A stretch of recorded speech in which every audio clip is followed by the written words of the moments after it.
Iki kigero kirangirana no kugaragaza uwo uri we ku bijyanye n'igitsina, indangagaciro cyangwa n'imyitwarire mibi wafashe muri iki kigero, biragukurikirana no mu buzima buzaza no mu bihe bizaza, biragukurikirana. Niyo mpamvu umusore uri kunyumva ukwiriye kugenda neza ugafata imyanzuro mizima muri iki kigero, hagati y'imyaka 12 na 20, kuko ibyemezo ufata bikugiraho ingaruka mu bihe bizaza, haba ibyiza haba n'ibibi. Tugeze ku kigero cya 6, ikigero cy'urukundo, kugira inkoramutima cyangwa kuba nyamwigendaho, hagati y'imyaka 20 na 34, nicyo kigero abenshi tubarizwamo nanze ndimo. Ngaho rero twiyumve. Ikibazo kiranga nyamukuru kibazwa muri iki kigero ni iki ngo: ese hari uwo twasangira ubuzima cyangwa kwibana nibyo byiza? Kani ka kantu kacu duhora twibaza, ese hari uwo twasangira ubuzima cyangwa kwibana nibyo byiza? Nibyo byiza kuri njye? Aka niko kabazo kadutesha umutwe muri iki kigero, hagati y'imyaka 20 kugeza ku myaka 34. Ubwo yirengeje utarashaka aho biba bimeze bite? Ko bagejeje ku myaka 34. Kurikira, indangagaciro y'iki kigero ni urukundo. Icyo hanze bateze ko umuntu uri muri iki kigero ni ugushinga urugo, umushyikirano. Iki kigero gitangira mu buryo bwiza iyo ikibanziriza kiri muri umurongo muzima. Iki kigero gitangira mu buryo bwiza iyo iki kibanziriza kiri mu murongo muzima. Cya kindi cya hagati ya 12 na 20.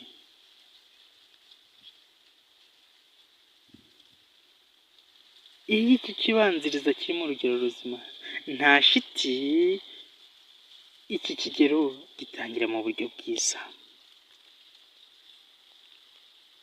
Ese ko tubonye ko guhera ku iki kigero cy'imyaka 20 kugeza kuri 34, ese koko umuntu uri munsi y'imyaka 20 aba yemerewe gushinga urugo?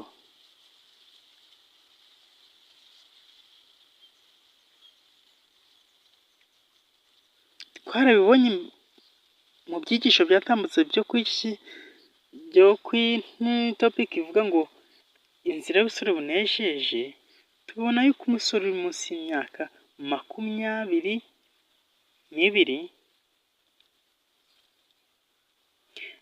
ubuzima bwe buba butarashobora guhangana n'ibibazo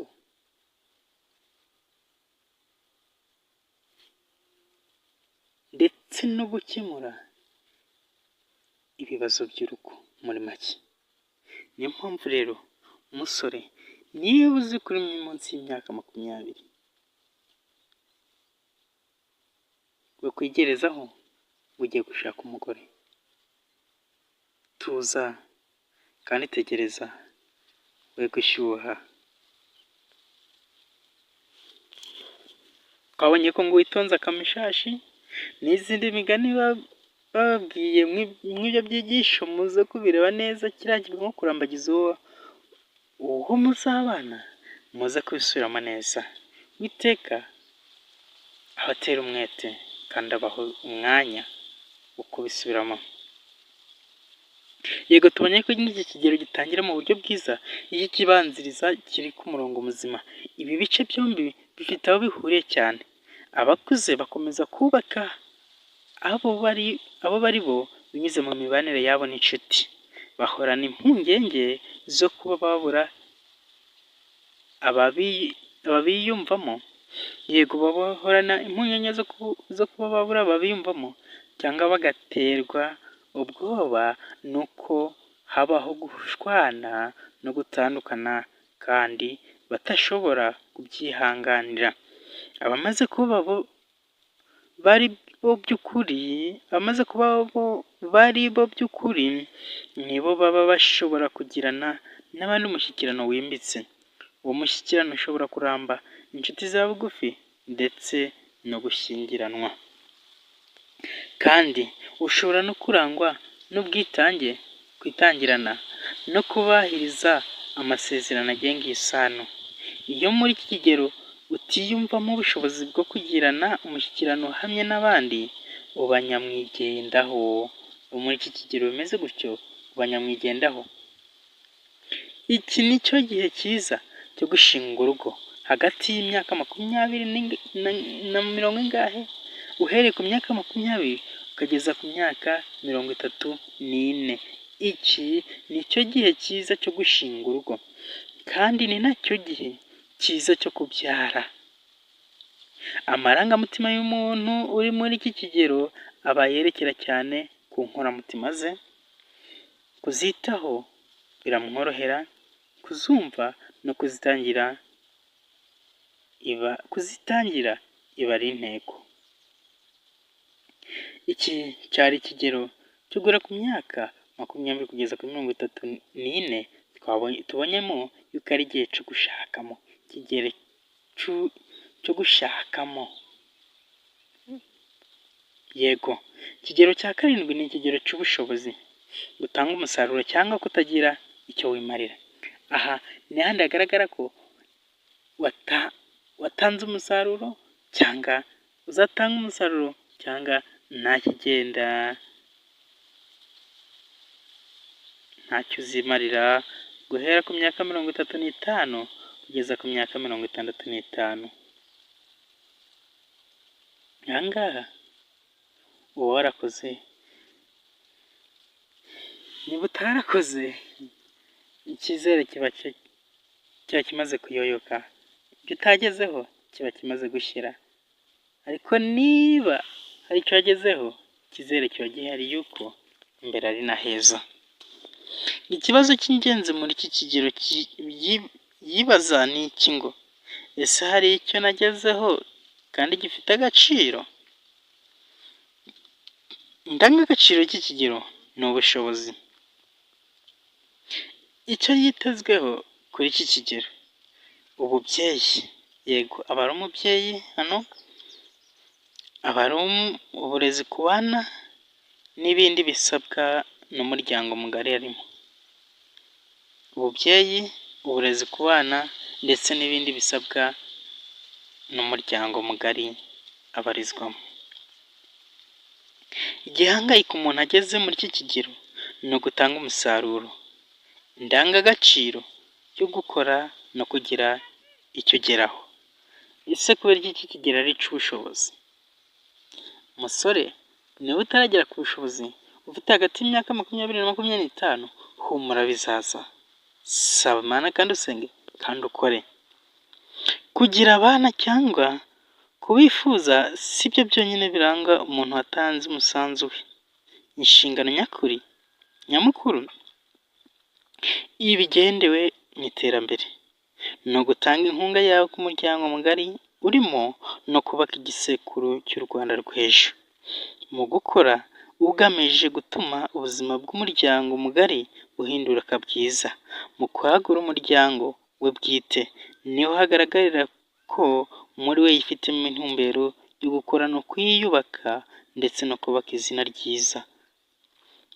Ibihabanye n'ibyo, iyo umuntu yirebaho gusa, ntagire ubushake cyangwa ngo yiyumvemo ubushobozi bwo kuzamura umuryango we ndetse n'umuryango mugari, aradindira, ntagire icyo yimarira, ugasanga ateza ibibazo nk'ikizenga cy'amazi atemba.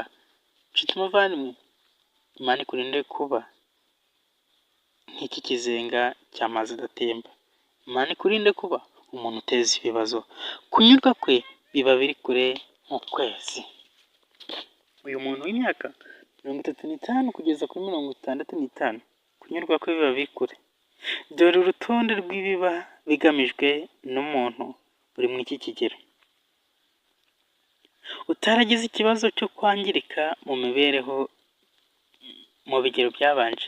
Umuntu utaragize ikibazo cyo kwangirika mu bigero byabanje, urutonde rw'ibiba bigamijwe n'umuntu wo muri iki kigero ni ibi: kwerekana urukundo nyakuri rurenze kuba imbata y'igitsina, yego. Ubutumwa: ubumwe hamwe n'uwo bashakanye. Uburere bw'abana bugamije gutuma bazagira icyo bimarira bakuze, hehe. Kugira uruhare rw'ingenzi mu burere bw'abana. Kwemera abana b'uwo bashakanye n'ab'inshuti ze, yehe. Kugira umuryango wiyubashye. Kumva unejejwe n'ibyo wagezeho ndetse n'ibyo mugenzi wawe yagezeho. Gufata inshingano z'ababyeyi be bageze mu zabukuru. Kuzuza inshingano zawe ku gihugu no ku muryango mugari arimo. Kwakira imihindukire y'umubiri, imiterere, ingano n'isura. Gukoresha igihe cyose ubonye abohotse, ahanga udushya. Gukunda abandi. Ikigero cya nyuma, ikigero cya 8, ni ikigero cy'ubunararibonye. Ubupfura cyangwa kubura ibyiringiro. Ntukabure ibyiringiro ugeze muri iki kigero, Imana irakabikurinda mu izina rya Yesu. Ikigero cy'imyaka 65 kuzamura, ikigero cy'ubunararibonye. Ikibazo kibazwa kuri iki kigero ni iki ngo: ese koko nabayeho ubuzima uko bukwiriye?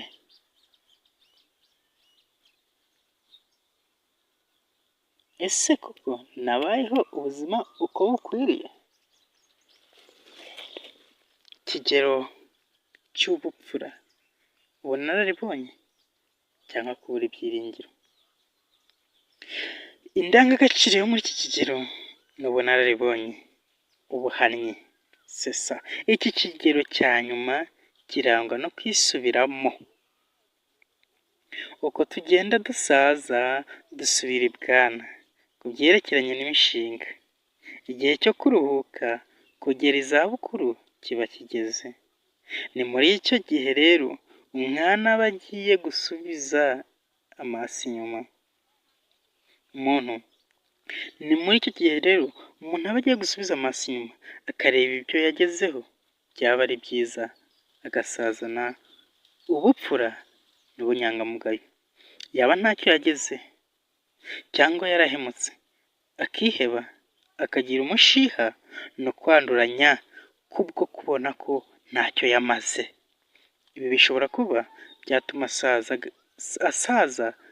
asazana agahinda gakabije, bimwe bita gupfana agahiri n'agahinda. Nshuti musore, Imana izakurinde gupfana agahiri n'agahinda, ahubwo itegurire kugira ngo uzasaze neza, uzasazane ubupfura, uzasaze uri inararibonye nzima, utazasazana agahinda kubwo kwicuza kw'ibibi wanyuzemo, ibibi wakoze. Isoko y'umugisha ku bakuzengurutse. Tumaze kubona ibyo bigero byose, noneho baratubwira ngo iyi isoko y'umugisha ku bakuzengurutse. Ese kubera iki ukwiriye kuba isoko y'umugisha ku bakuzengurutse? Ese kubera iki nkwiriye kuba isoko y'umugisha ku banzengurutse? Ngo binyuze mu mpano zitangaje zihishwe muri wowe, Imana umuremyi wacu igushakaho kuba isoko y'umugisha hano ku isi, aho kuba isoko y'ibibazo ndetse n'umuvumo. Nubwo waba waragize amateka atanejeje, birashoboka ko muri Yesu wayahindurirwa.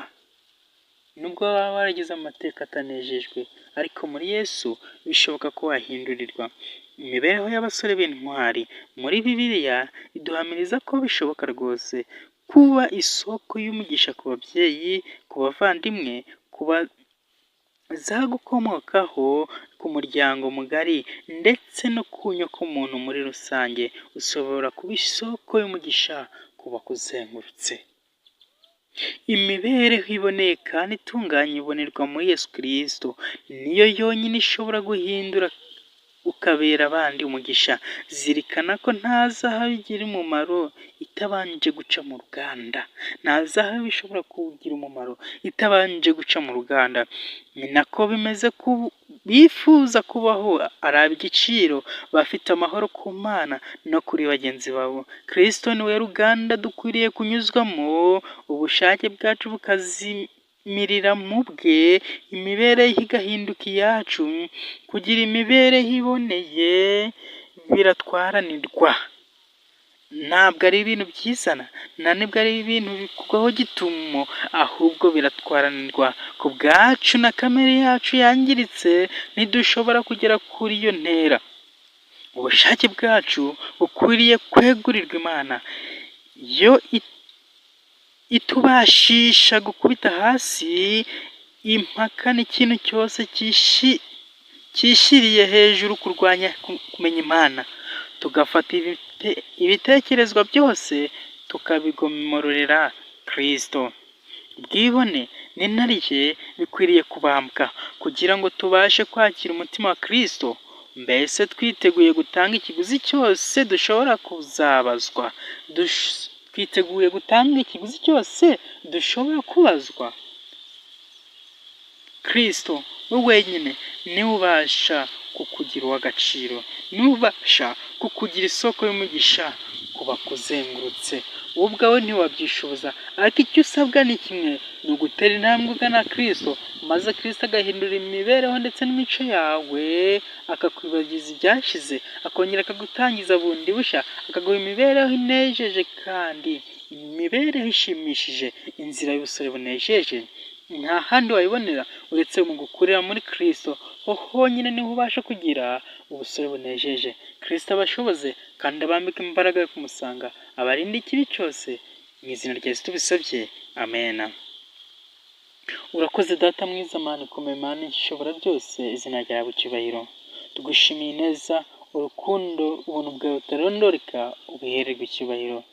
Wishimiye uburyo nanone ukomeje kubana natwe, waretse ababanye natwe iki cyigisho kugira ngo Mwami Mana ishobora byose uduhe imibereho ihinduka, kandi iki cyigisho kitugirire umumaro none n'iteka ryose. Tubisabye twizeye mu izina rya Yesu, amen. Ndagushimira wowe ugeze aka kanya ukinteze amatwi, ucyumva icyo Imana yaguteganyirije muri aka kanya. Imana iguhe umugisha.